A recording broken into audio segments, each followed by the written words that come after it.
Olá, minha amiga, meu amigo. Hora do nosso encontro, neste 4 de março, terça-feira gorda, terça-feira de carnaval. Eu estava, a propósito, fazendo um histórico dos meus carnavais. Eu acho que o último foi em 1963, ano em que nasceu minha primogênita. Eu não sei se, acho que depois que virei pai, não me interessei mais pelo carnaval. Nós atravessamos de balsa o Rio Taquari para um baile de carnaval em Roca Salles, no clube. Roca Salles é a cidade que foi devastada por aquela enchente enorme que teve momentos assim inesquecíveis da política brasileira, que o grande momento da primeira-dama foi interromper uma reunião ministerial para dizer que o cavalo Caramelo tinha sido salvo. Só para lembrar, amanhã é quarta-feira de cinzas para os católicos, jejum e abstinência, como na Sexta-feira Santa. Ainda que tenha disponível picanha, o que seria um milagre, ainda assim, jejum e abstinência. Bom, hoje é aniversário da inauguração da ponte Rio-Niterói, 1974. Chama-se também Ponte Costa e Silva, porque foi o presidente Costa e Silva, 6 anos antes, 1968, que anunciou a contratação de empresas para construir a ponte. 13 quilômetros de comprimento, tem 72 metros de largura e uma possibilidade de passar navios, entre o espelho d'água e a ponte, 72 metros. Economiza 120 quilômetros de estrada, ou a travessia por balsa, como eu fiz em 1969, quando fui de Carmanguia, de Porto Alegre, a Guarapari. Na mesma época, no mesmo mês da chegada do homem à Lua, que eu vi no Rio de Janeiro, na televisão. Não no dia, porque no dia eu estava no cinema. Eu sabia que depois iriam repetir.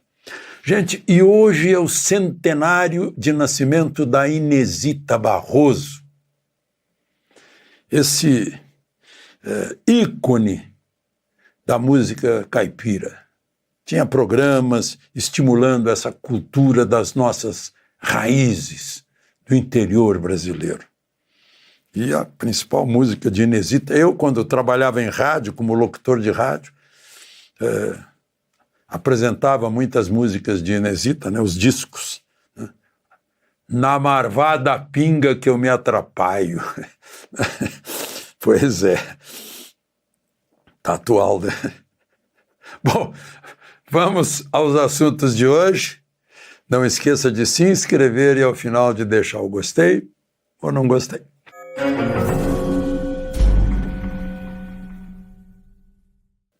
Masoquista é uma pessoa que sente prazer em sofrer.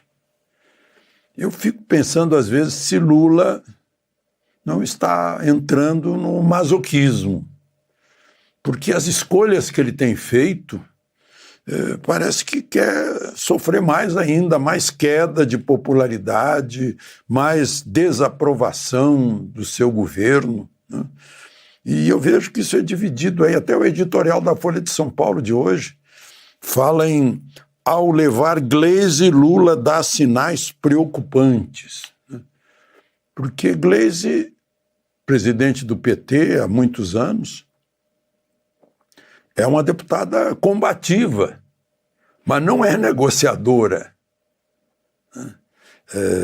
Negociador não ofende aqueles em quem precisa ser conquistado pela negociação, como Trump comentou outro dia com Zelensky. Trump tem livros sobre negociação. Ele fez a vida dele negociando. E Gleisi não. Gleisi passou tempo todo criticando o ministro Haddad, ministro da Fazenda, que na hora que Haddad fala em cortar gastos, ela cai em cima.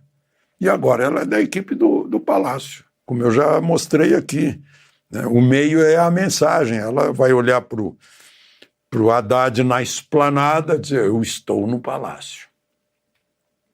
E mais do que isso, a Folha de São Paulo está levantando a hipótese de Lula chamar também para ser ministro Guilherme Boulos, sim. Já pensaram? Né? Para se ligar bem à esquerda e para evitar que a esquerda saia do Titanic depois de ter batido no iceberg, né? Como o Kassab está saindo com seu PSD, o Paulinho da Força com seu Solidariedade, né? Centrão, você olha, por aqui não dá, né? Centrão, que tem a sua característica fisiológica, diz, não, se o barco está afundando, a gente cai fora. E Lula talvez queira segurar a esquerda, que ele seja o homem da esquerda. E aí traz Guilherme Boulos, que representa bem a esquerda, né, com suas invasões urbanas. A esquerda tem invasões rurais também. Eu estava vendo que Lula parece que visitou MST e tal, né? É o recado para o agro. Diz, olha, eu estou apoiando o pessoal que vai invadir as suas terras. Não? Em outras palavras, né? A presença dele, o meio é a mensagem, né? O que está fazendo, a gente sente. Aí, já imaginaram a equipe de Janja, Gleisi, Boulos, Sidônio, Rui Costa e Lula? Bom, aí eu penso até que quem sofre com isso, né? Quarta-feira de cinzas é jejum e abstinência para os católicos, e ainda que ter picanha seja um milagre, mesmo com um milagre não se deve comer picanha. Mas eu estou chamando a atenção para isso porque parece que Lula é sadomasoquista, é sádico também, porque promete picanha, as pessoas ficam salivando e não vem a picanha, né? O café brasileiro, os brasileiros estão gastando muito para tomar café. A laranja, nós somos imensos exportadores de suco de laranja, né? Eu sei que o MST é contra, porque pegou um trator e foi destruindo o laranjal, né? O ovo, que seria a substituição da proteína da carne. O ovo é o alimento mais completo que existe depois do leite materno, né? Também está caro, está praticamente R$12 uma dúzia de ovos, pelo menos no Rio de Janeiro está assim, né? Então parece sadismo. Água para o Nordeste, aí Bolsonaro manda água para o Nordeste, entra o governo, começa a voltar o carro-pipa, o caminhão-pipa. Faz grandes promessas e não tem resultado. As pessoas ficam frustradas e aí, na hora que chega a pesquisa perguntando, não, eu desaprovo o governo Lula porque ele me criou essa expectativa, eu votei nele, mas eu estou esperando e estou frustrado. E não adianta o Sidônio fazer propaganda, né, botar Lula a falar, e cada vez que ele fala, as pessoas ficam, que foi mesmo que ele quis dizer com isso? Que o homem tem que ir para a cozinha porque a mulher está trabalhando, que tem que detonar político que mente e diz bobagem, diz besteira. Ele fica caminhando como se fosse um palestrante, em vez de fazer discurso de presidente, né? Os petistas se queixam que a Janja não quer que eles incomodem o presidente levando problemas. Então é isso. E mais do que isso, eu vi no artigo do Rogério Mendelski, no Correio do Povo de Porto Alegre, dizendo que não prepara sucessão. A direita está cheia de candidatos aí à presidência da República, né? De Bolsonaro para os outros, né? Ratinho, Tarcísio, Tem gente esperando ter idade, né? O Nicolas, por exemplo, Caiado. O PT não. E, pelo contrário, ele ainda, nesse masoquismo, ele parece que também quer fazer o PT sofrer, ele chama a Gleisi, vaga a presidência do PT, dia 10 agora, quando ela assumir, e aí provoca a briga dentro do PT. É incrível, né? Bom,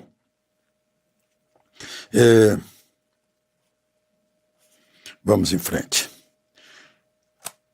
Eu falei na Folha de São Paulo há pouco, veio bem em cima da observação que eu fiz ontem no almoço. Eu estava num restaurante tranquilo, desses que não tem barulho, música alta, agitação, na orla do Lago Paranoá, uma brisa soprando. Aí eu olhei por baixo, como eu observo no café da manhã nos hotéis, e pernas nervosas balançando. Assim, eu disse, meu Deus, como tem gente nervosa numa hora de tranquilidade, descontração, a perna batendo no chão, o pé batendo no chão.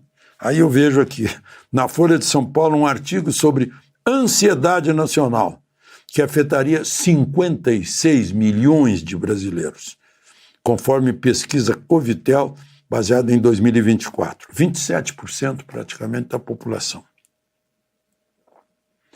Eu estou falando nisso só para a gente pensar a respeito, né? Respirar fundo e se acalmar e racionalizar os problemas.